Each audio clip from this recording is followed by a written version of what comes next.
We're going to jump straight into it, guys. I want to make this video as short as possible. I'm not going to get all techie or anything like that in this video. Just going to try to keep it simple. Obviously, we're going to talk about apps with word banks. Not just this app in particular, the Spirit Talker, but another app as well that's been pretty popular for a while.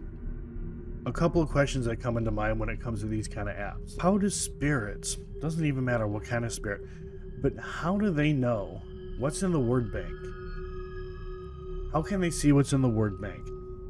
How do they know how much energy or EMF they need to use to display the words that they're wanting to really say? Think about that. So let me set this up. Obviously, two separate phones, same app. At some point in this video, I actually go ahead and speed up the footage because it did take some time for words to come through. I didn't want to make a really long video. Also, you may notice a jump cut or whatever. Again, it was to speed up time. Also, the camera that I used, it's notorious for overheating and shutting down. If anybody wants to verify that, it is the Sony A5100 mirrorless camera. Moving on.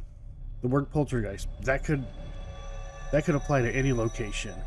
And names, that could apply to any locations. How many locations have we gone to where somebody was pregnant or lost a baby? Now I set the phones closer together, see if, I don't know, we can come up with the same words. Jump cut there. Keep it going. Again, what these apps are coming up with are completely different than one another.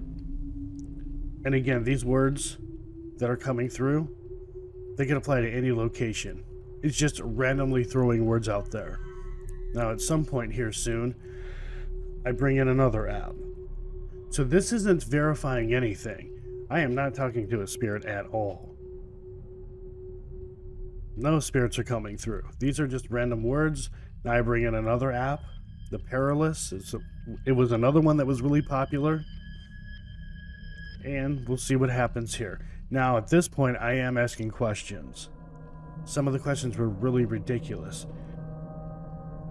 but I'm not getting a response. I'm not getting a direct response.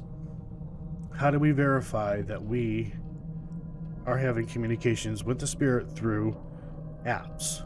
We can't. We don't have a way to verify. Now, I will say, to be fair, that if I ask a question and I get a direct response, possibly something, but I need to follow up, and I need to make sure by asking specific questions and getting specific answers. But right now, I am asking questions, and these apps are all over the place. I am not in a haunted location. I really do plan on going to a haunted location and doing the same test. Right now, this is just going to loop. And I'm just going to talk and run my mouth. Now, apps are great for YouTube and great for TV. I see people use them all the time when they're investigating. A word will pop up and they're like, oh, it could be a name. It could be anyone's name. And they're like, are we speaking with so-and-so? And then another word could pop up. And instead of leading, now they're chasing. So any word that pops up, they're like, oh, it said this. And of course, they're going to talk about what they just got and run with it. So for example, and this is an example that Kenny Biddle had said, the word chair pops up. Oh, chair. Oh, wait, there's a chair in this room. Was this your favorite chair? They do crap like that. Chances are they're not communicating with anything at all. It's just randomly throwing words out there. And again, can ghosts actually, read binary code? Do ghosts or spirits of any kind know how much energy they need to put into pulling up words like this? No, it's just very random. Not just me, but many investigators out there we will tell you the number one thing that you gotta do that is important is to debunk. It is the golden rule. When you go to a location and something happens, debunk it. Do everything you can to debunk it. Rule out all the variables. I'm gonna sound so arrogant right now, and I honestly, I don't mean to, but it has to be said. I've been told quite a few times, well, Joe, you're just not open-minded enough. And that's why spirits don't want to communicate with you, or that's why you're not capturing hardly anything. I've been doing this for 30 freaking years. I've captured a lot of cool stuff, things that I cannot explain. I have seen a lot of things that I was unable to explain, nor could anyone else. And that in itself, that has weight. But what I see on YouTube, nobody's debunking. Nobody's using common sense.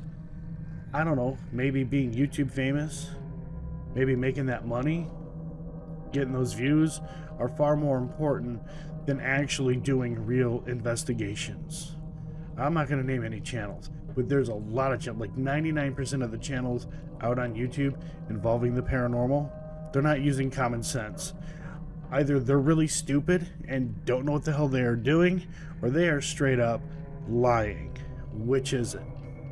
Pick one. I strongly suggest going with being stupid. My job as an investigator is to remove all the garbage, all the fairy tale bullshit. Remove it all. That way we can move the field forward.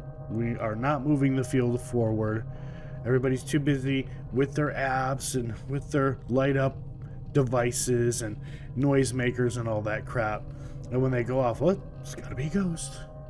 Has to be a ghost. Now look, I'm not saying don't use that stuff. I'm not crapping on that stuff. Can a spirit manipulate some of the stuff that we use? Oh, absolutely. I do believe that. And I do believe that, yeah, sure, perhaps communication can come through on an app. But again, paranormal is rare. All we have are devices that give us false positives.